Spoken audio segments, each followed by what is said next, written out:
Millionaire marries a fat black woman to upset his racist ex-wife. Everyone laughed. Months later, she surprised everyone.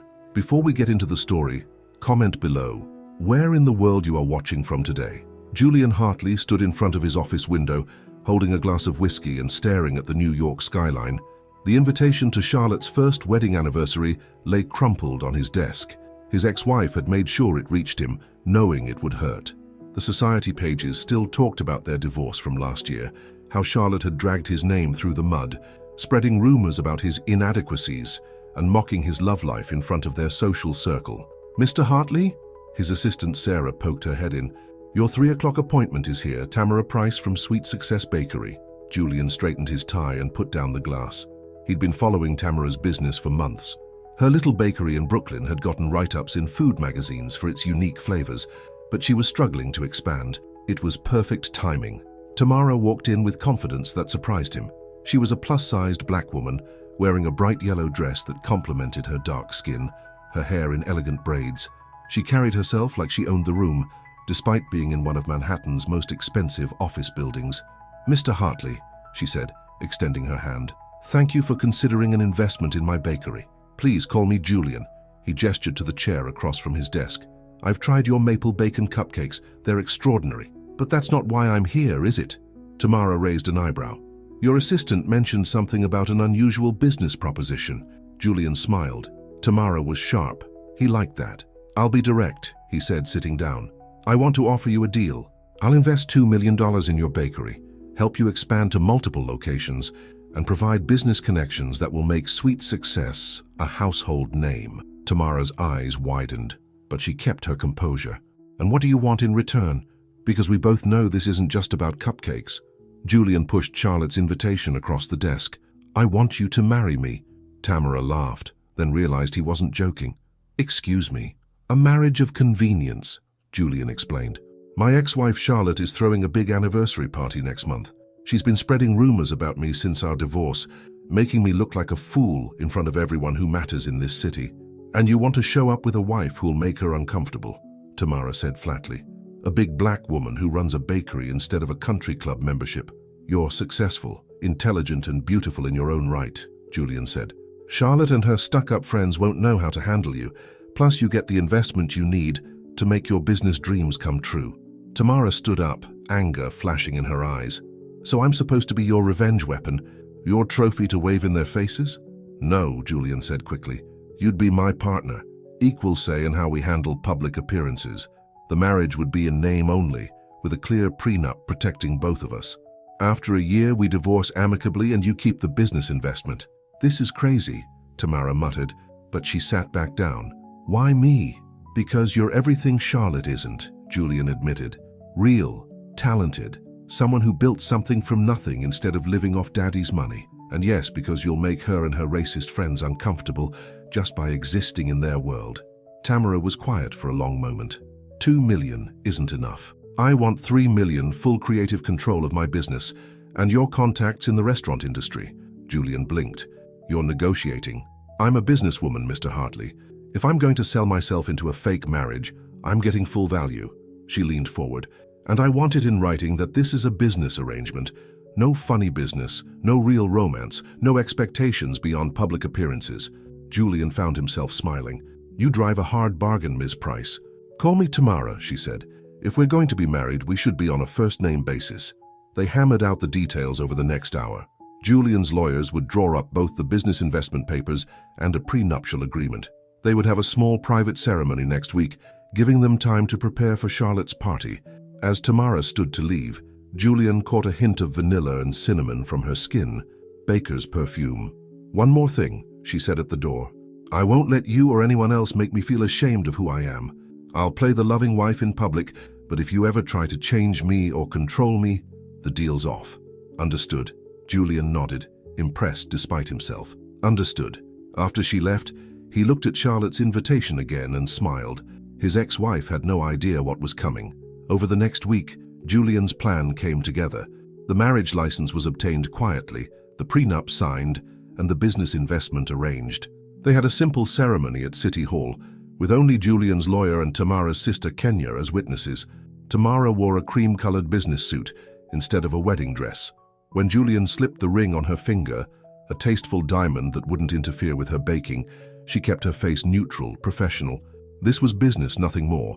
But as they posed for the required photos, Julian found himself noticing little things. The way Tamara's eyes crinkled when she gave a genuine smile instead of a posed one. The confident way she handled his lawyer's condescending attitude. The slight lavender scent of her hair when she stood close for pictures. "Ready for this?" he asked as they left City Hall. "I was born ready," Tamara said. "But are your friends ready for me? Because I don't do meek and quiet." "That's exactly what I'm counting on," Julian replied. Neither of them realized that their carefully planned business arrangement was about to become much more complicated than either had bargained for. The wheels were in motion, and there was no turning back now. That night, alone in her apartment above her bakery, Tamara stared at the wedding ring on her finger. "What have I gotten myself into?" she whispered to her empty kitchen. But when she thought about what she could do with $3 million, the new locations she could open, the people she could hire, the dreams she could finally achieve, she knew she'd made the right choice. Across town in his penthouse, Julian looked at his phone. Charlotte had already heard about his sudden marriage, probably from someone at City Hall. She'd left 3 angry voicemails demanding an explanation. He smiled and deleted them without listening. Let her wonder. Let her worry. In 1 month, at her precious anniversary party, she'd get all the explanation she needed. The game was on. The morning of Charlotte's anniversary party arrived bright and clear. Tamara stood in front of the mirror in Julian's penthouse guest room, where she'd moved her things for appearance's sake. She smoothed down her red designer dress, a size 16 that hugged her curves perfectly. Julian had offered to buy her something new, but she'd insisted on wearing her own clothes. "You look beautiful," Kenya, her sister, said from the doorway. "But are you sure about this? These rich people can be cruel." "Let them try," Tamara replied, adjusting her gold earrings. "I've dealt with worse running my bakery in Brooklyn. You wouldn't believe how many customers assume I can't be the owner because of how I look." Julian knocked on the doorframe, already dressed in his tuxedo. He stopped short when he saw Tamara. The red dress made her dark skin glow, and she'd done something spectacular with her hair, forming her braids into an elegant updo. "Well," Tamara asked, turning around, "will I scandalize your ex-wife's fancy friends?" "You'll do more than that," Julian said softly. "You'll outshine them all." Kenya rolled her eyes. "I'm heading out. Some of us have real work to do." She hugged her sister. "Call me if you need backup. I can be there in 30 minutes with a rolling pin." After Kenya left, Julian and Tamara went over their story one last time. They'd met at a charity event 6 months ago, kept their relationship quiet during the divorce cooling-off period, and had a whirlwind romance leading to a private wedding. "Remember," Julian said as they rode the elevator down to his waiting car, "Charlotte will try to provoke you. She's an expert at making subtle digs that sound polite on the surface." "Honey," Tamara patted his arm, already in character as the devoted wife, "I grew up with 3 sisters and worked retail through college. I can handle passive-aggressive better than anyone." The party was being held at the Preston Hotel's grand ballroom. As their car pulled up, photographers started snapping pictures. The mysterious new Mrs. Hartley was big news in New York society circles. Julian helped Tamara out of the car, keeping his hand on the small of her back. They'd practiced looking natural together, and it showed. As they walked the gauntlet of reporters, Tamara handled their questions with easy charm. "Yes, it was a whirlwind romance," she said, smiling up at Julian. "When you know, you know." Inside the ballroom, conversations stuttered to a halt as they made their entrance. Charlotte, wearing a skin-tight white gown that probably cost more than Tamara's first bakery, stopped mid-laugh with her husband James. "Julian," she said, her voice dripping honey-coated venom. "What a surprise, I wasn't sure you'd come." "Wouldn't miss it," Julian replied smoothly. "Charlotte, James, I'd like you to meet my wife, Tamara." Charlotte's eyes widened as she took in Tamara's appearance. "How unexpected. I didn't even know you were dating anyone." "Some of us prefer privacy," Tamara said sweetly, "especially after such a public divorce. But I'm sure you understand all about privacy, given how many interviews you did about Julian's, what did you call them, inadequacies?" Charlotte's face flushed red. Before she could respond, James steered her away to greet other guests. "Round 1 to you," Julian whispered, grabbing champagne from a passing waiter. "Oh, honey, I'm just getting started," Tamara replied through her smile. Throughout the evening, they worked the room like pros. Julian introduced Tamara to all the right people, and she charmed them despite their initial shock. She talked business with the men, fashion with the women, and had everyone laughing at her stories about crazy customer requests at her bakery. But not everyone was won over. Charlotte had gathered her closest friends, all blonde, all thin, all dripping with old money, and they huddled in corners, whispering and pointing. Every time Tamara passed their group, she caught snippets of their comments. Must be pregnant, why else would he? Probably after his money. Can you imagine her at the country club? Tamara kept her head high, but Julian could see the tension in her shoulders. During a quiet moment, he pulled her onto the dance floor, holding her close as a slow song played. "I'm sorry," he said softly. "I knew they'd be awful, but..." "Don't apologize," Tamara cut him off. "I knew what I was signing up for." She looked up at him, determination in her eyes. "Besides, I'm having fun watching Charlotte turn different shades of purple every time someone compliments me." As they danced, Julian found himself noticing more little things about his fake wife, the way she fit perfectly in his arms despite their height difference, the subtle scent of vanilla that always surrounded her, the warmth of her hand in his. The moment was broken by Charlotte's voice, loud enough to carry. "Well, I suppose some men just lower their standards after divorce. Midlife crisis and all that." Tamara stiffened in Julian's arms. Then, to his surprise, she threw back her head and laughed. The rich, genuine sound carried across the ballroom, drawing attention.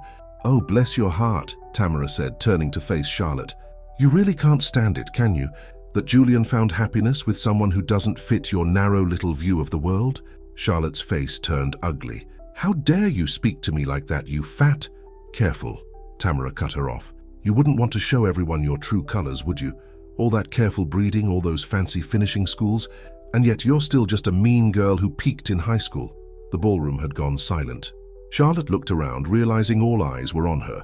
With a huff, she stormed off, leaving her husband James standing awkwardly alone. "I think that's our cue to leave," Julian said, fighting back a grin. As they waited for their car, Tamara's hands were shaking. Julian realized the confrontation had affected her more than she'd let on. "You were magnificent," he said quietly. "I meant every word," she replied. "Women like her. They've looked down on women like me our whole lives. But I'm done shrinking myself to make other people comfortable." In the car ride home, they were quiet, processing the evening. Julian kept stealing glances at Tamara, seeing her in a new light. She'd stood up to Charlotte in a way no one ever had before. Back at the penthouse, Tamara kicked off her heels with a sigh of relief. "Well, mission accomplished. We gave them something to gossip about for months." "Stay for a nightcap?" Julian offered. Tamara shook her head. "I have to be at the bakery at 5 a.m. Some of us still have real jobs, remember?" But she hesitated at her door, looking back at him. "Thank you, though, for not stepping in when Charlotte attacked me, for letting me fight my own battles." "I had a feeling you could handle yourself," Julian replied. They shared a look that lasted a moment too long. Then Tamara cleared her throat and went into her room, closing the door firmly behind her. Julian stood in the hallway, staring at her closed door. The evening had gone exactly according to plan, so why did he feel so unsettled? In her room, Tamara leaned against the door, her heart racing. This was just business, she reminded herself, just a deal. She couldn't afford to forget that, no matter how good Julian had felt during their dance, no matter how he'd looked at her just now. But as she got ready for bed, she couldn't shake the feeling that their carefully planned arrangement was starting to shift into something neither of them had bargained for. The morning after Charlotte's party, Tamara was up before dawn, kneading dough in her bakery kitchen. The repetitive motion helped clear her head. Her phone kept buzzing with notifications. Apparently, someone had recorded her confrontation with Charlotte, and the video was making rounds in New York's social circles. "Girl, you're famous." Kenya burst through the back door, waving her phone. "Have you seen this? You're trending on Twitter." "I'm what?" Tamara wiped her hands on her apron. "It can't be that big a deal." "Are you kidding? Chef serves entitled socialite just desserts" is the headline on page 6. Kenya hopped onto a clean counter, ignoring her sister's disapproving look. "And that's not all. The waiting list for your catering services is exploding. Seems like all those rich ladies want to prove they're not like Charlotte by hiring the new Mrs. Hartley's bakery." Tamara froze in the middle of scoring a loaf of bread. She hadn't thought about how her fake marriage might affect her business. Before she could respond, Julian walked in through the back door carrying 2 cups of coffee. "Your security system is terrible," he said by way of greeting. "We need to upgrade it now that you're in the spotlight." "Good morning to you too, husband," Tamara said dryly, taking one of the coffees. "Don't you have an empire to run?" Actually, that's why I'm here. Julian looked at Kenya. Could we have a minute? Kenya grinned. Say no more. I'll be up front, handling the morning rush that's already forming thanks to your newfound fame, sis. Once they were alone, Julian pulled out his phone. The video of last night has caused quite a stir. 3 different morning shows want to interview us, and, he hesitated, Charlotte's trying to do damage control. She's claiming you attacked her unprovoked. Of course she is, Tamara sighed, putting down her coffee. Look, I'm sorry if I went too far. I know the plan wasn't to make a scene.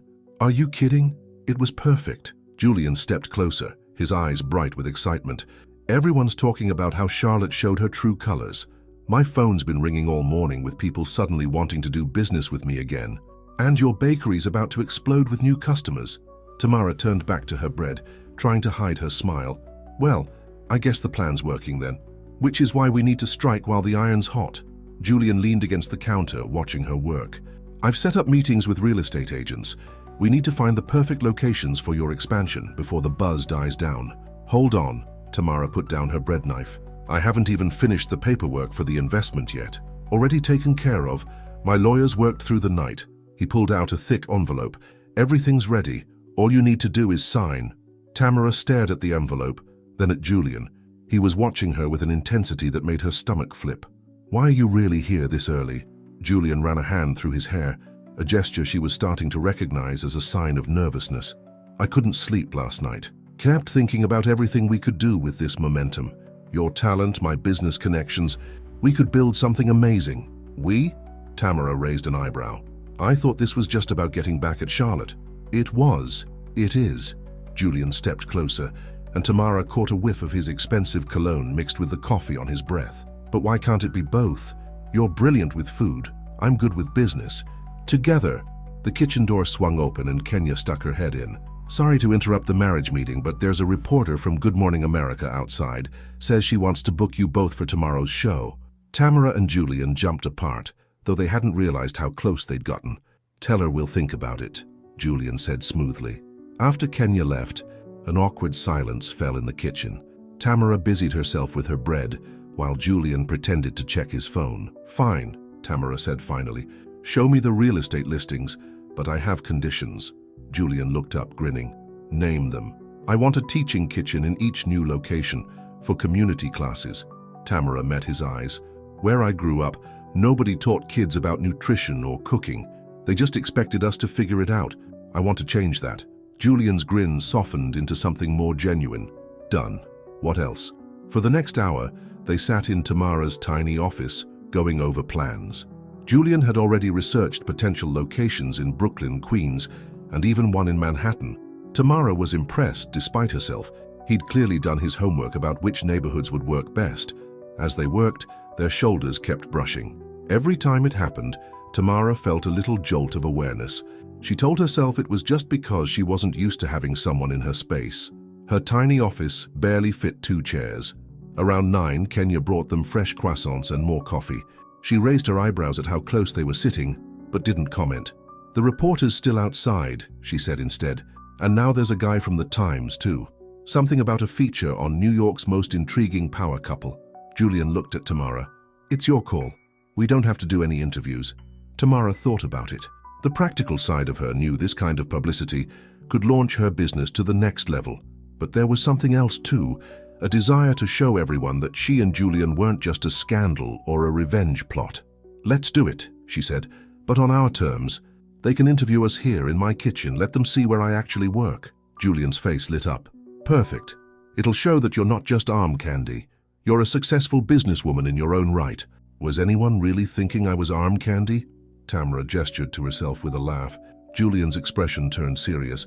You'd be surprised how many men have already asked me if I'm crazy for settling.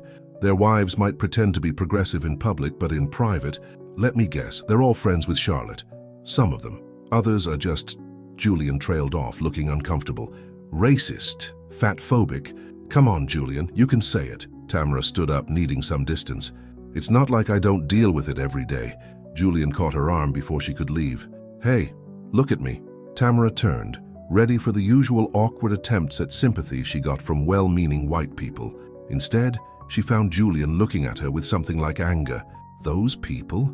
They're the ones settling for boring, safe lives with boring, safe partners who look and think exactly like them. His hand was warm on her arm. "You're extraordinary, Tamara. Don't let anyone make you feel otherwise." For a moment, they just stared at each other. The tiny office felt even smaller.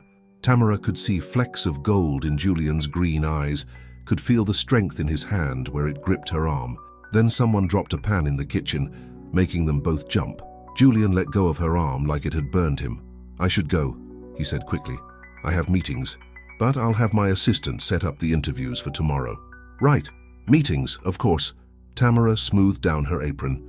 "I'll review those contracts tonight." Julian paused at the door. "About what I said. I meant it. You are extraordinary." Before Tamara could respond, he was gone. She sat heavily in her chair, her heart racing. "This is bad," she muttered to herself. "This is very, very bad." Because for a moment there, she'd wanted to kiss him. And that wasn't part of their deal at all. Out in the main bakery, Julian was having similar thoughts. He'd come here this morning full of business plans and publicity ideas. Instead, he'd found himself mesmerized by the way Tamara's hands moved through bread dough, by the passion in her voice when she talked about teaching kids to cook, by the way she filled her tiny office with her presence. "Get it together," he told himself as he got into his car. "It's just business, nothing more." But even as he said it, he knew he was lying to himself, because nothing about Tamara Price felt like just business anymore. The Good Morning America interview changed everything. Tamara and Julian sat together on her bakery's counter, sharing stories about their whirlwind romance while the cameras rolled. The host was particularly interested in how they met.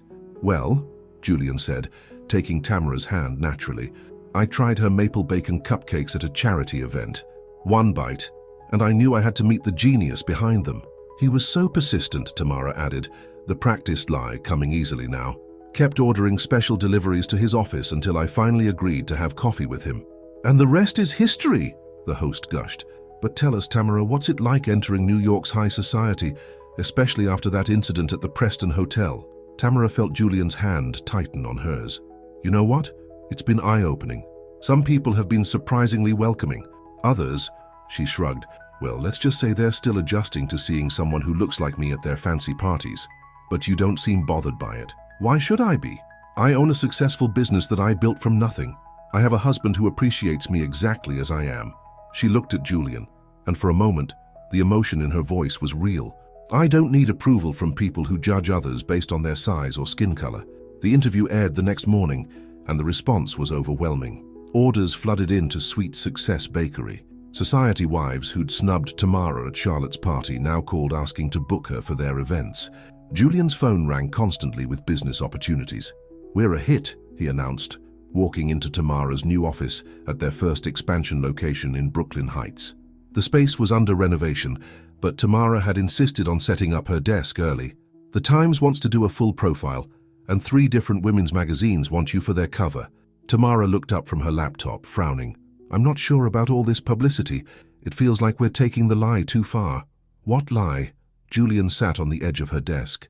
"Everything you said in that interview was true. You did build this business from nothing.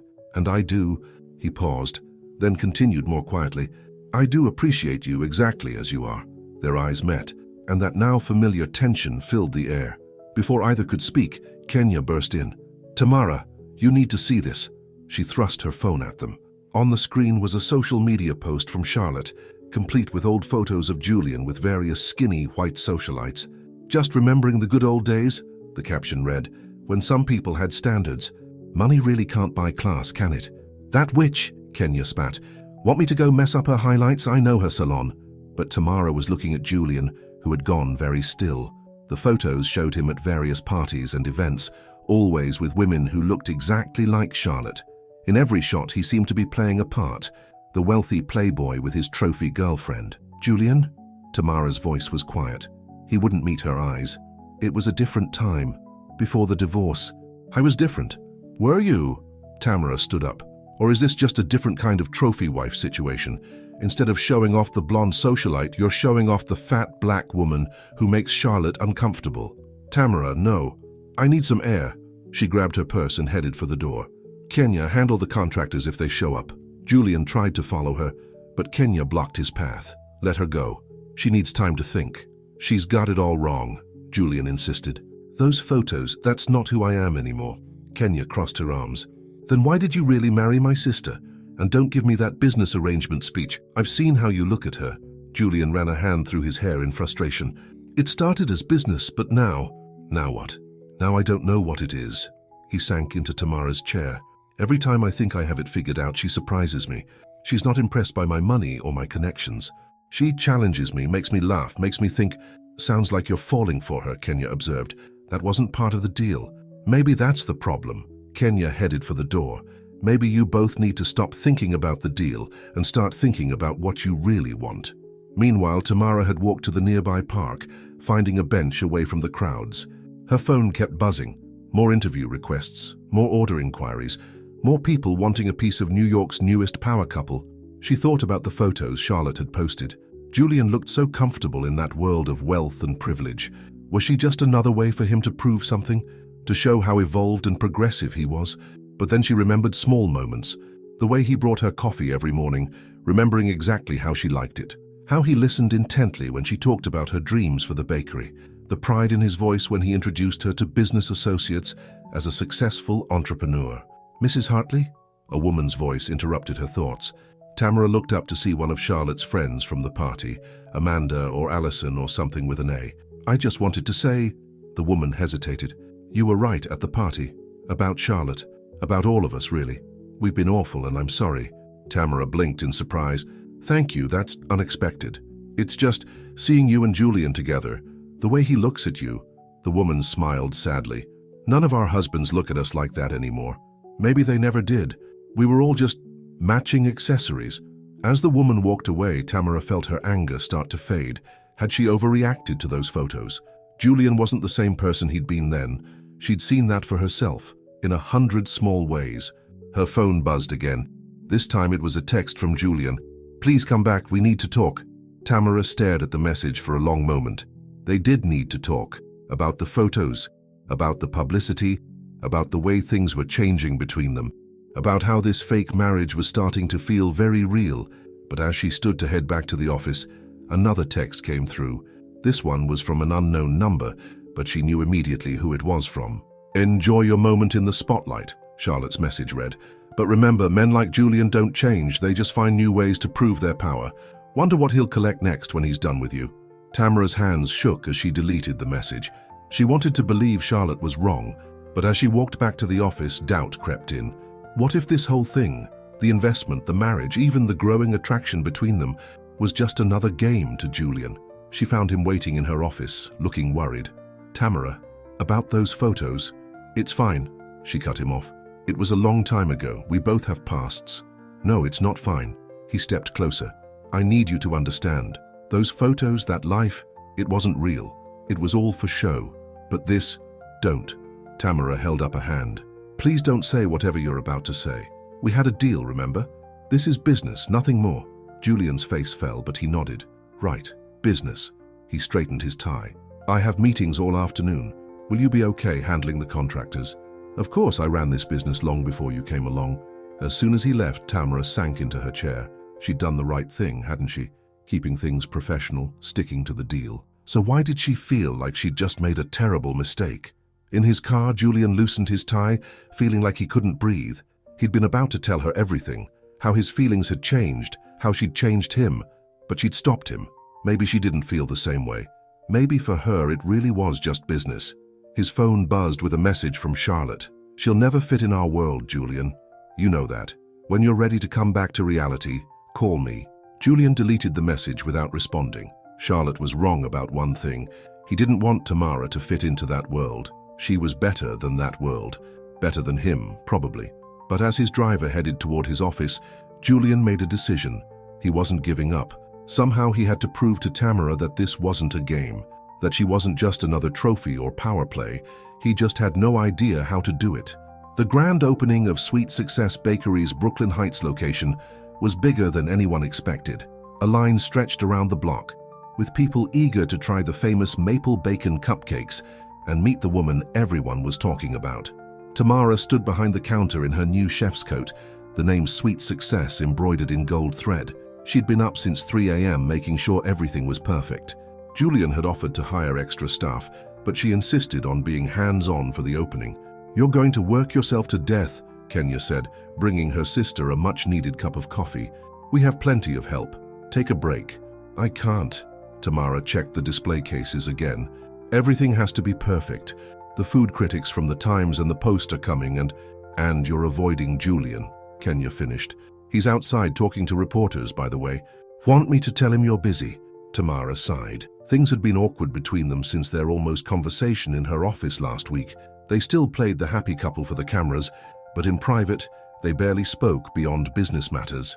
"Mrs. Hartley," one of the new employees called from the kitchen, "the wedding cake consultation is here early." "Wedding cake?" Kenya raised an eyebrow. "Since when do you do wedding cakes?"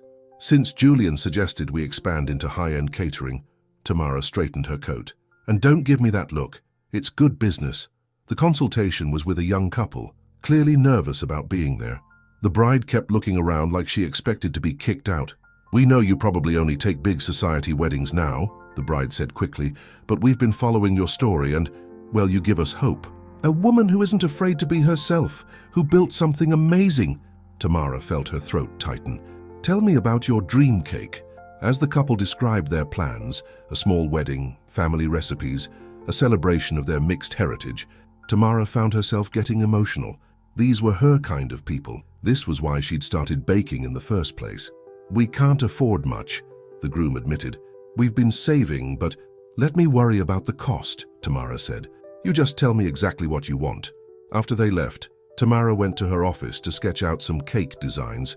She found Julian waiting there, looking through the day's press coverage. "The Times loved your new chocolate lavender tart," he said without looking up, "and the Post called you a breath of fresh air in New York's stuffy culinary scene." Julian. "Charlotte's been calling my lawyers," he continued, "threatening to expose our arrangement. She claims she has proof." Tamara sat heavily in her chair. "Can she?" "No, the marriage is legal, the business partnership is solid." He finally looked at her. "But she's desperate. She might start making up stories." "Let her." Tamara pulled out her sketchbook. "I have work to do." Julian didn't move. "I saw you with that couple, the wedding consultation." So? "So you were different with them. Relaxed? Happy?" He leaned forward. "Like you used to be with me before." "Before what? Before I saw those photos? Before I realized I'm just another way for you to prove something to your ex-wife? Is that really what you think?" Julian stood up, anger flashing in his eyes. "After everything we've built together?" "We haven't built anything together," Tamara shot back. "You invested in my business. I'm playing the role of your wife. That's the deal." "The deal," Julian laughed bitterly. "Right, because everything has to be a business transaction with you. Heaven forbid you actually let someone care about you." "Care about me?" Tamara stood too, her voice rising. "You don't care about me. You care about what I represent, the perfect revenge against Charlotte and her racist friends." "You're wrong." Julian stepped closer, his voice dropping low. "You're so wrong, Tamara. If you'd just let me—" A knock at the door interrupted them. Kenya stuck her head in. "Sorry, but there's a situation out front. Some of Charlotte's friends are here making a scene." Tamara pushed past Julian, heading for the main shop. She found 3 women, all from Charlotte's inner circle, loudly complaining about their orders. "These cupcakes are stale," one declared, though she hadn't taken a bite. "And the service is terrible," another added. "But I suppose that's what happens when you let certain people above their station." The crowd of customers had gone quiet, watching. Phones were out, recording. Tamara knew this would be all over social media within hours. "Ladies," she said calmly, "if you're unhappy with your purchases, I'm happy to refund your money." "Oh, we don't want a refund," the third woman smiled nastily. "We want everyone to know what a fraud you are, playing at being Julian Hartley's wife, pretending you belong in our world." "She belongs wherever she wants to be," a voice called from the crowd. It was the bride from the wedding consultation. "And she's 10 times the lady you'll ever be." Other customers joined in, defending Tamara. Charlotte's friends, realizing they'd miscalculated, retreated in embarrassment. Later, after the shop closed, Tamara sat in her office looking at the sales figures. Despite, or maybe because of, the scene, they'd had a record-breaking day. "You should be celebrating," Julian said from the doorway. He held up a bottle of champagne. "The Times article is already bringing in calls about franchising opportunities." "Is that all you think about? Business opportunities?" Julian set the bottle down with a thud. "No, Tamara, it's not. I think about you. All the time. I think about how brave you are, how brilliant, how beautiful. Don't. Tamara stood up. Please don't make this harder than it already is. Why not? Because it's not in the contract? Because it's not part of our deal? He ran a hand through his hair in frustration. What if I don't want to stick to the deal anymore? Then you should have thought of that before you married me for revenge. The words hung between them like a physical thing. Julian stepped back like she'd slapped him. You're right, he said quietly. I did marry you for revenge. It was selfish and manipulative, and you deserve better. He turned to leave, then stopped. But somewhere along the way, I fell in love with you, and that's the most real thing that's ever happened to me. He walked out before Tamara could respond. She sank into her chair, her hands shaking. Kenya found her there an hour later, staring at nothing. You okay, sis? Julian just told me he loves me. Kenya sat down. And I didn't say anything back. Tamara looked at her sister, tears in her eyes. Because if I admit I love him too, it makes this whole thing real. And real things can break your heart. Hearts can break either way, Kenya said softly. At least, if you're honest about your feelings, you're breaking them for something true. Outside the bakery, Julian sat in his car, not ready to go home to their empty penthouse. His phone buzzed with a message from Charlotte. Ready to end this charade yet? He typed back 2 words. Go away. Because even if Tamara never loved him back, even if this whole thing had started as a revenge plot, he knew one thing for certain. He wasn't pretending anymore, and he'd spend however long it took proving that to her. The week after Julian's confession was the longest of Tamara's life. He stopped coming by the bakery, sending his assistant instead with business documents that needed signing. At home, he made sure they were never there at the same time, though she could tell from the coffee cups in the sink that he was still living in the penthouse. This is ridiculous, Kenya said one morning, watching her sister obsessively reorganize the display case for the 3rd time. Just talk to him. And say what? Tamara slammed a tray of croissants down harder than necessary. Sorry I didn't say I love you back when you confessed your feelings in the middle of our fake marriage. Well, do you love him? Before Tamara could answer, the bakery's front door chimed. Charlotte walked in, wearing oversized sunglasses and carrying a designer handbag that probably cost more than Tamara's first car. We need to talk, Charlotte announced, ignoring the line of customers. Privately, Tamara looked at Kenya, who nodded. I've got this. Use my office. It's smaller than yours, but at least it's private. Once they were alone, Charlotte removed her sunglasses, revealing eyes red from crying. Julian's selling the company. What? Tamara sat down hard. That's impossible. He's in talks with Michael Chen's group. They've wanted to buy him out for years. Charlotte's perfectly manicured hands twisted in her lap. He's walking away from everything he built, and it's all your fault. My fault? How is this my fault? Because he's in love with you, you stupid woman. Charlotte stood up, pacing the tiny office. The Julian I knew would never give up control of his company, but now he's talking about fresh starts and what really matters in life. He's throwing away 20 years of work to prove something to you. Tamara felt like she couldn't breathe.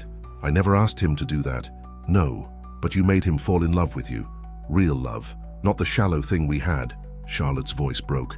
Do you know what that's like? To realize your ex-husband never looked at you the way he looks at his fake wife. Charlotte, save it. I didn't come here for your pity. Charlotte put her sunglasses back on. I came because despite everything, I still care about that company. Talk to him. Stop him from making the biggest mistake of his life. After Charlotte left, Tamara called Julian's office. His assistant said he was in meetings all day. She tried his cell phone, straight to voicemail. Coward, she muttered, grabbing her purse. Kenya, I need to go out for a while. She took a taxi to Julian's office building, bypassing security with her wife credentials. His assistant tried to stop her, but Tamara pushed past into his office. Julian was standing at the window, just like the day they'd first met. But instead of plotting revenge, he was signing away his life's work. Are you insane? Tamara demanded. He turned, surprised. You shouldn't be here. I'm in the middle of throwing away your company. Yeah, I heard. She crossed her arms. Why? Because it doesn't matter anymore. He set down his pen. None of it matters if what? If you can't have me. Tamara felt anger rising. That's not fair, Julian. You can't put that on me. I'm not. He sat heavily in his chair. I'm doing this for me. Being with you. It made me realize what I'd become. This company, the money, the power. It was all about proving something to my father, to Charlotte, to myself. And now, I want to build something real. He looked at her, his eyes tired but determined. Something that matters, like what you've built. Your bakery isn't just about making money. It's about community, about making people happy, about teaching kids to cook. Tamara felt her anger softening. You can do that without selling your company. Can I? This place is full of ghosts, Tamara. Every room reminds me of deals I made, people I stepped on, the person I used to be. He stood up, moving closer to her. The person who thought it was okay to marry someone for revenge. Julian, let me finish, please. He took her hands in his. I love you. Not because you're different from Charlotte, not because you shake up my world, but because you make me want to be better. And that means letting go of the things that tied me to my old life. Tamara looked down at their joined hands. I'm scared, she whispered. Of what? Of this being real, of letting myself love you back, and then losing everything. Julian lifted her chin with one finger. You won't lose anything. The investment in your bakery, the expansion plans, they're all legally yours now. I made sure of that before I started the sale negotiations. I don't care about that. Tamara pulled away in frustration. I care about you, you idiot.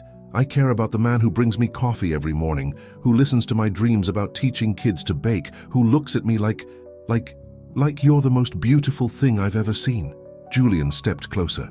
Like you're brilliant and strong and absolutely terrifying because of how much I love you. Stop saying that. Why? It's true. He cupped her face in his hands. I love you, Tamara Price, and I'll keep saying it until you believe me. I do believe you, she whispered. That's what scares me. Why? Because I love you too. The words came out in a rush, and it wasn't supposed to happen. This was supposed to be business. Julian's face lit up with the most genuine smile she'd ever seen from him. Say it again. What? That this was supposed to be business? No, the other part.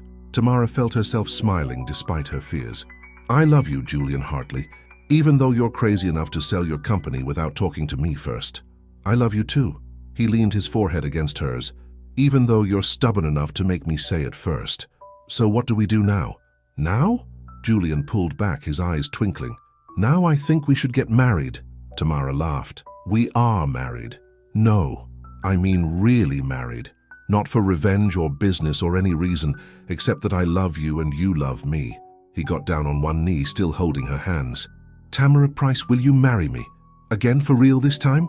Before she could answer, his assistant burst in. Mr. Hartley, the Chen Group's lawyers are here with the final contracts. Julian looked up at Tamara, waiting. She thought about everything that had brought them here. A revenge plot, a business deal, an unexpected love that had changed them both. Get up, she said finally. Is that a no? It's a get up and tell those lawyers to go home. She pulled him to his feet. You're not selling your company. Tamara, no. Listen to me. You want to build something real? Something that matters? Then let's do it together. Your business skills, my vision for community outreach, we could do amazing things. Julian stared at her for a long moment. Then he turned to his assistant. Tell the Chen Group I've reconsidered. And get my PR team up here. I want to announce a new charitable foundation focused on culinary education in underserved communities. After his assistant left, Julian turned back to Tamara. You still haven't answered my question. Yes, she said softly. Yes, I'll marry you again. For real this time. He pulled her into a kiss that felt like a beginning. When they finally broke apart, Tamara laughed. What's so funny? I was just thinking, we should get Charlotte to cater the wedding. Julian groaned. Your sense of humor is going to be the death of me. But you love me anyway. Yes, he said, pulling her close again. I really, really do. News of Julian and Tamara's plans for a real wedding spread through New York society like wildfire. The morning after their mutual declarations of love, Page 6 ran the headline, Sweet Success, Hartley Power Couple to Renew Vows. You'd think they'd have bigger news to cover, Tamara said, reading the article on her tablet while Julian made breakfast. They were in his penthouse kitchen, now their kitchen, enjoying their first peaceful morning as a genuinely engaged couple. Are you kidding? This is huge news. Julian flipped a pancake with surprising skill. The bad boy of Manhattan business and the baker who tamed him. They love it. Is that what happened? I tamed you? Tamara stole a piece of bacon from the plate beside him. You changed me, Julian said seriously, for the better. Before Tamara could respond, both their phones started buzzing. The news had reached their families. My mother's crying, Julian reported, reading his messages. Happy tears, she says. She always thought Charlotte was wrong for me. My dad wants to know if you can handle a Price family barbecue, Tamara laughed. Then her face fell as she read another message. And Charlotte's lawyers want a meeting. Julian put down his phone. Whatever she's planning, we face it together. Tamara finished. She stood up and wrapped her arms around him from behind. No more hiding from hard conversations, remember. The meeting was set for that afternoon. They arrived at Charlotte's lawyer's office, hand in hand, ready for whatever she might throw at them. Charlotte was already there, along with two sharp-looking attorneys. "Thank you for coming," she said formally. "There's something you need to see." One of the lawyers slid a folder across the table. Inside were photos, dozens of them. Julian and Tamara at City Hall during their first wedding, meeting with his lawyers to sign the business agreement. Everything that proved their marriage had started as a business arrangement. "Where did you get these?" Julian demanded. "Does it matter?" Charlotte smiled thinly. "What matters is what I plan to do with them." Tamara leaned forward. "And what's that, Charlotte? Release them to the press? Try to humiliate us?" "Actually," Charlotte's smile widened, "I thought I'd use them in my new book." "Your what?" Julian and Tamara said together. "My tell-all memoir about marriage and divorce among New York's elite." Charlotte pulled out a contract. "Simon & Schuster is very interested, especially in the chapter about how my ex-husband's revenge marriage turned into a real love story." Tamara felt Julian tense beside her. "You're trying to profit from our relationship? Why not? You two certainly have." Charlotte gestured to a newspaper on the table, featuring an article about Sweet Success Bakery's expanding empire. "But I'm willing to make a deal." "Of course you are," Julian said tiredly. "What do you want?" "A partnership." Charlotte sat back. "Your new charitable foundation for culinary education? I want to be part of it, not just as a donor, as a board member, with real input." Tamara stared at her. "Why?" "Because, believe it or not, I've done some thinking since your little speech at my anniversary party." Charlotte's composed facade cracked slightly. "You were right about all of it. The way we judge people, the shallow values. I want to do something meaningful for once in my life." Julian looked skeptical. "And we're supposed to believe you've had this great moral awakening?" "Believe what you want, but think about it. Who better to convince wealthy donors to support culinary education in underprivileged communities than someone who speaks their language?" Charlotte stood up. "Take a few days to decide, but remember, my publisher needs an answer by Friday." After she left, Tamara and Julian sat in silence for a moment. "She's manipulating us," Julian said finally. "Obviously." Tamara picked up one of the photos. It showed them at City Hall keeping careful distance between them, even as they said their vows. "But she's also right about one thing. She does know how to work with those society people, and we need their donations to make the foundation work. So we give in to blackmail?" "No." Tamara took his hand. "We take control of the narrative. We announce everything ourselves, how we met, how our business arrangement turned into love, all of it. We tell our story before she can twist it." Julian looked at her in amazement. "You do that, let everyone know the truth?" "The truth is that I love you. Everything else is just details." She squeezed his hand. "Besides, it might help other people. Show them that real love doesn't care about society's rules." That night they called a press conference. Standing together at the podium, they told their story, all of it. The revenge plot, the business deal, and the unexpected love that had grown between them. "We didn't start this relationship in the most conventional way," Tamara admitted to the crowd of reporters. "But sometimes the best things in life come from unexpected places. The only thing I regret," Julian added, "is that I didn't fall in love with her sooner." The response was overwhelming. Social media exploded with support, and Love Wins and Millionaire's Sweet Success trended nationwide. Their story resonated with people who'd felt judged by society's standards, who'd found love in unexpected places. Later that night, as they lay in bed together, Julian's phone buzzed with a message from Charlotte. "Well played," it read. "I still want in on the foundation, but this time I'm asking nicely." Tamara read the message over his shoulder. "What do you think?" "I think," Julian turned to face her, "I think that if you and I could go from a fake marriage to real love, maybe Charlotte can go from society snob to actual human being." "Look who's becoming an optimist," Tamara teased. "You did that." He pulled her close. "You made me believe in second chances." "Speaking of second chances," Tamara propped herself up on an elbow, "we need to talk about the wedding, the real one, whatever you want. Money's no object." "Actually," Tamara smiled, "I was thinking something small. Just family and close friends. At my bakery." Julian raised an eyebrow. "Not the Plaza Hotel, not the society wedding of the year. We did the big society thing with our first wedding. This time, I want it to be real. Just us, being ourselves. Julian kissed her softly. Have I told you lately that I love you? Yes, but I don't mind hearing it again. As they drifted off to sleep, Tamara thought about how far they'd come. From a business arrangement to real love. From revenge to redemption. It wasn't the way most love stories started, but maybe that's what made it special. Their phones kept buzzing with messages, congratulations, interview requests, even a few wedding proposals from reality TV shows.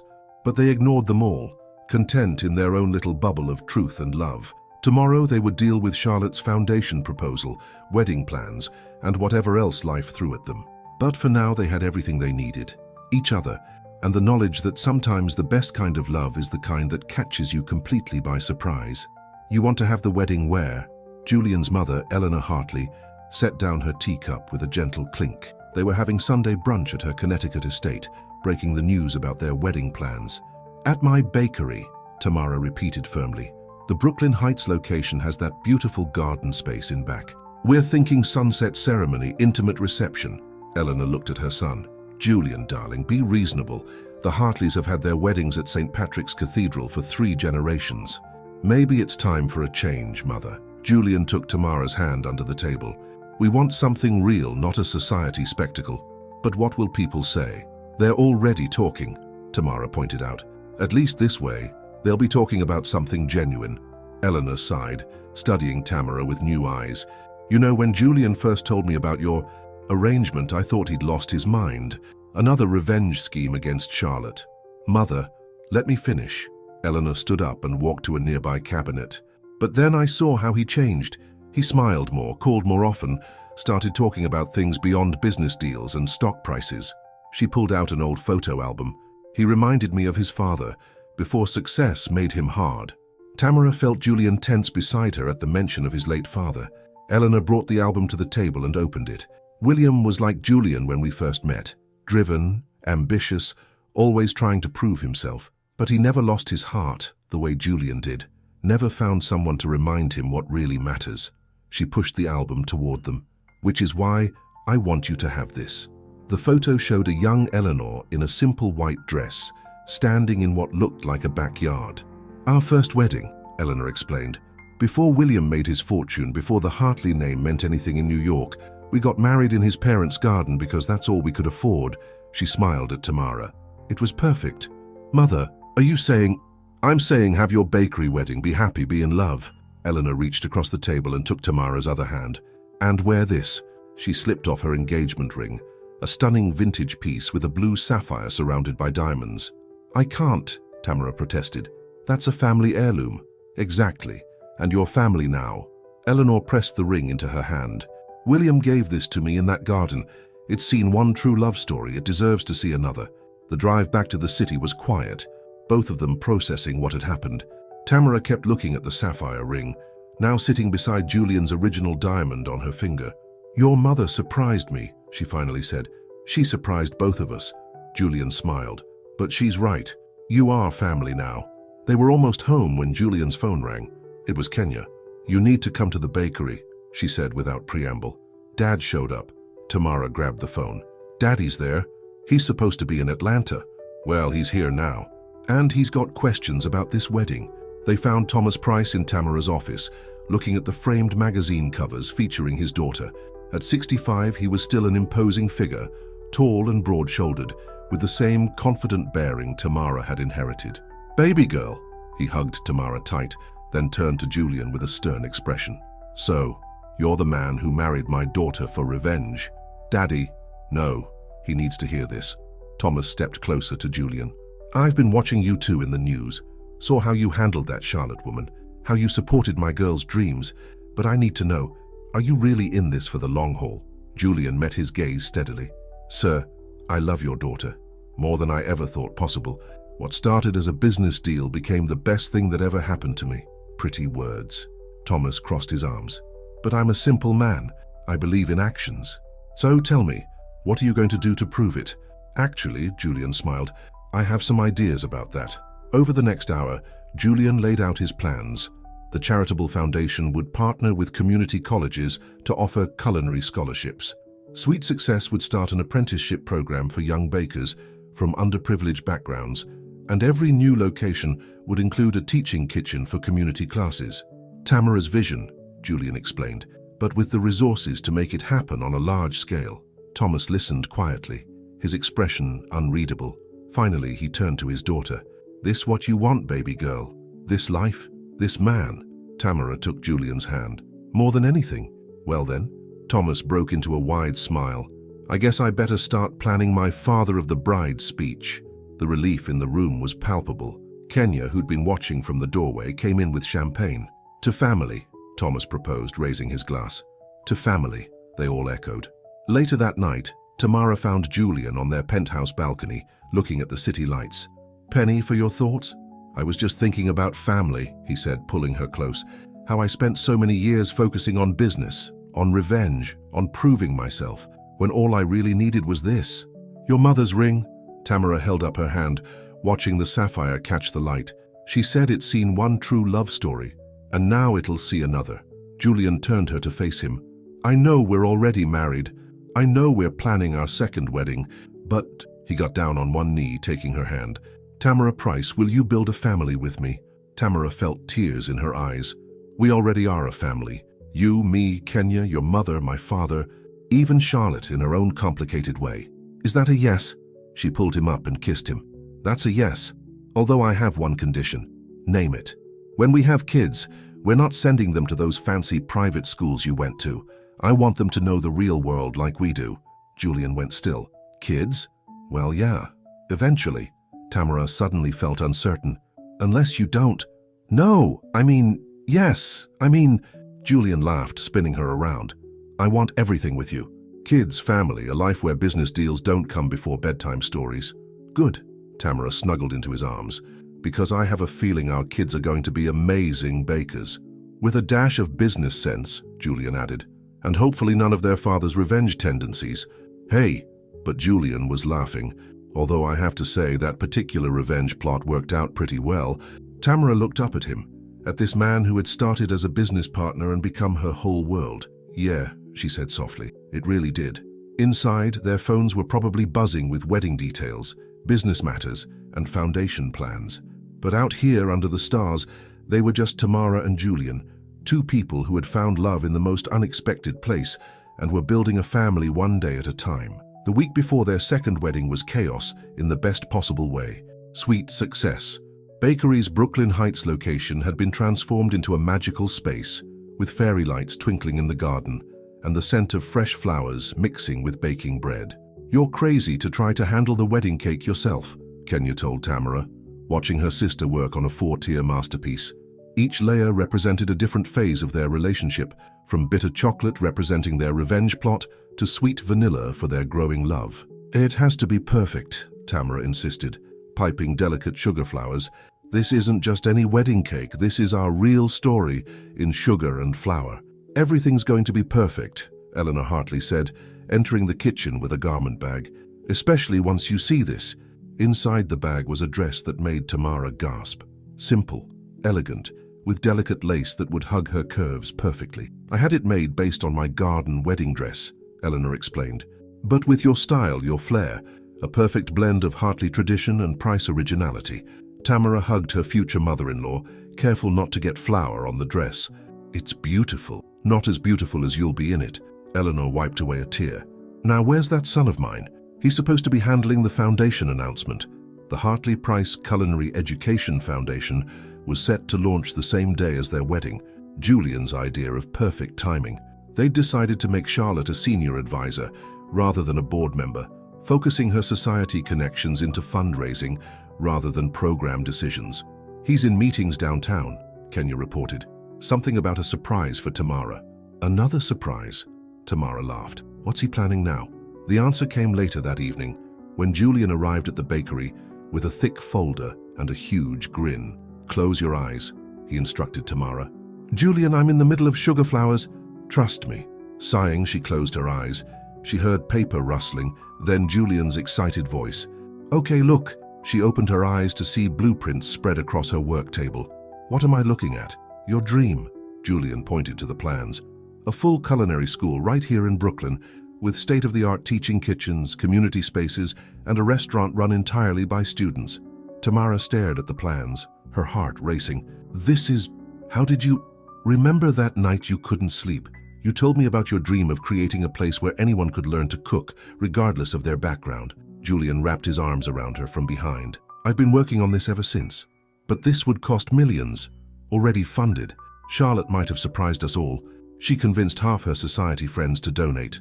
Turns out revenge isn't the only thing that can change people. Tamara turned in his arms, tears in her eyes. You did all this for me? For us? For our future family? Julian wiped away her tears. This is just the beginning, sweetheart. We're going to change lives together. The moment was interrupted by Thomas Price clearing his throat from the doorway. Sorry to break this up, but we've got a situation out front. They followed him to find a small crowd gathered outside the bakery. At first, Tamara thought it was reporters. They'd been dealing with press attention all week, but then she recognized faces from the neighborhood. The young couple whose wedding cake she'd done, families who'd attended her cooking classes, local business owners who'd supported her from the start. What's going on? She asked. An elderly woman stepped forward, Mrs. Rodriguez, who'd been one of her first customers. We heard about your wedding, about how you're keeping it small, intimate, and we wanted to contribute. One by one, people came forward with offerings, homemade dishes representing their various cultures, handcrafted decorations, musicians offering to play, children with handmade cards. You've given so much to this community, Mrs. Rodriguez explained. Not just with your bakery, but with your classes, your kindness, your way of making everyone feel welcome. We wanted to give something back. Tamara was openly crying now. Julian held her close, his own eyes suspiciously bright. See, he whispered, this is why I fell in love with you. You don't just build businesses, you build communities. Later that night, after accepting countless dishes and heartfelt wishes, they sat in the garden where they would soon be married. Having second thoughts about that society wedding, Tamara teased. Are you kidding? This is better than any cathedral ceremony could ever be. Julian looked around at the twinkling lights, the homemade decorations, the genuine love that surrounded them. This is real. You know, Tamara said thoughtfully. When we first made our deal, I thought you were just another rich guy playing games, using people for your own ends. I was, Julian admitted, until you showed me a better way to live. And I thought I was just using you for business expansion, she smiled. Life's funny sometimes. Speaking of funny, Julian pulled out his phone. Charlotte sent a text, says she's bringing a date to the wedding. Really? Who? James Chen, Michael Chen's brother, from your biggest competitor. Tamara laughed. Well, that's an interesting development. Apparently they bonded over being collateral damage in our love story? Julian shrugged. Maybe they'll have their own revenge marriage that turns real. Look at you playing matchmaker now. Hey, it worked out pretty well for me. He pulled her close. Best business deal I ever made. The garden was peaceful in the growing darkness. Tomorrow would be full of last-minute wedding preparations, foundation announcements, and family chaos. But tonight was just for them. I love you, Tamara said softly. Not the businessman, not the society figure, just you. And I love you. The baker, the dreamer, the woman who changed my whole world. Julian kissed her gently. Although I have to admit, your maple bacon cupcakes didn't hurt. Tamara laughed and snuggled closer. Above them, stars twinkled like the fairy lights in the trees. From the kitchen came the comforting sense of baking and spices. Everything was perfect, but not in the polished society page way they'd once aimed for. Perfect in its realness, its warmth, its love. Tomorrow they would start their new chapter officially. But in many ways, their real story had started long ago, with a business deal that turned into love, with revenge that turned into redemption, with two people who found exactly what they needed in the last place they expected to look. The morning of the wedding dawned clear and bright. Tamara stood in her office-turned-bridal suite, looking at herself in a full-length mirror Eleanor had insisted on installing. The dress was perfect, simple, elegant, and completely her. Kenya was fussing with the veil while Eleanor adjusted the train. You look beautiful, baby girl, Thomas Price said from the doorway. He was handsome in his tuxedo, his eyes suspiciously moist. Don't cry, Daddy, Tamara warned, because if you cry, I'll cry, and Kenya spent an hour on this makeup. Can't help it. Thomas came into the room. I keep thinking about that little girl who used to stand on a chair to help her mama bake cookies. Now look at you, successful businesswoman about to run a foundation, marrying for love. Speaking of the foundation, Eleanor checked her phone. The press release just went out. The response is overwhelming. We've already received 3 major donation pledges. Kenya peeked out the window. The garden is packed. I think the whole neighborhood showed up. Good, Tamara smiled. That's exactly what we wanted. Meanwhile, in Julian's makeshift groom's room, formerly the bakery's storage space, he was dealing with his own pre-wedding jitters. Your tie is fine, James Chen said, watching Julian adjust it for the 10th time. Stop fidgeting. I can't help it. Julian looked in the mirror again. This has to be perfect. Tamara deserves perfect. Darling, relax. Charlotte walked in, stunning in a pale blue dress. Everything is perfect. The garden looks like a fairy tale. The press is being kept at a respectable distance, and your bride is absolutely glowing. Julian turned to his ex-wife, still amazed at how much had changed. Thank you, Charlotte, for everything. Don't get sentimental on me now. But she smiled warmly. Just be happy. That's all any of us really want in the end. The ceremony was set for sunset. Guests filled the garden, a unique mix of society figures and local community members. The teaching kitchen students Tamara had mentored served appetizers they'd made themselves. Local musicians played softly. Julian stood under an arch of flowers, his heart pounding. This wasn't his first wedding to Tamara, but it felt like the only one that mattered. Everything before had been leading to this moment. The music changed, the crowd stood, and then Tamara appeared on her father's arm, and Julian forgot how to breathe. She was radiant. The setting sun caught the sapphire on her finger, making it glow like her eyes. But it was her smile that stopped his heart. Pure joy, pure love, pure Tamara. Their vows were simple, but profound. Julian, Tamara's voice was clear and strong. You came into my life as a business proposition and somehow became my everything. You saw me, really saw me, when others looked past. You supported my dreams, then helped make them bigger. I promise to love you, challenge you, and bake you maple bacon cupcakes for the rest of our lives. Julian's hands shook as he held hers. Tamara, you turned my world upside down in the best possible way. You made me want to be better, to do better, to love better. What started as revenge became redemption thanks to you. I promise to love you, support you, and never take a single moment with you for granted. The reception that followed was unlike anything New York society had ever seen. Society ladies ate soul food next to local shop owners. Children ran between tables, stealing cookies from elaborate dessert displays. Charlotte and James Chen danced to music played by a neighborhood jazz band. Look at all this, Kenya said, joining the newlyweds at their table. Who would have thought your crazy revenge plan would lead to this? Sometimes the best things in life come from unexpected places, Eleanor added, sitting down with Thomas. Just like your father and I all those years ago in that garden. Speaking of unexpected, Charlotte approached their table. I hate to talk business at your wedding, but the foundation just got another major donation from Michael Chen's company. Julian raised an eyebrow at James, who shrugged. My brother knows a good investment when he sees one. As the night went on, Tamara and Julian snuck away to the bakery kitchen, their special place where everything had started. Happy? Julian asked, holding her close. Perfect, Tamara replied. Then she grinned. Although, what? I did add a special touch to our wedding cake. Top tier has a hint of revenge in it. Extra bitter chocolate, just to remember where we started. Julian laughed and kissed her. I love you, Mrs. Hartley. I love you too, Mr. Price Hartley. His eyes widened. Really? You want to combine our names? Why not? It's a new era, after all. She pulled him toward the door. Now come on, we have a cake to cut. They rejoined their guests in the garden, now lit by hundreds of twinkling lights. The cake was a masterpiece, 4 tiers of their story told in sugar and flour.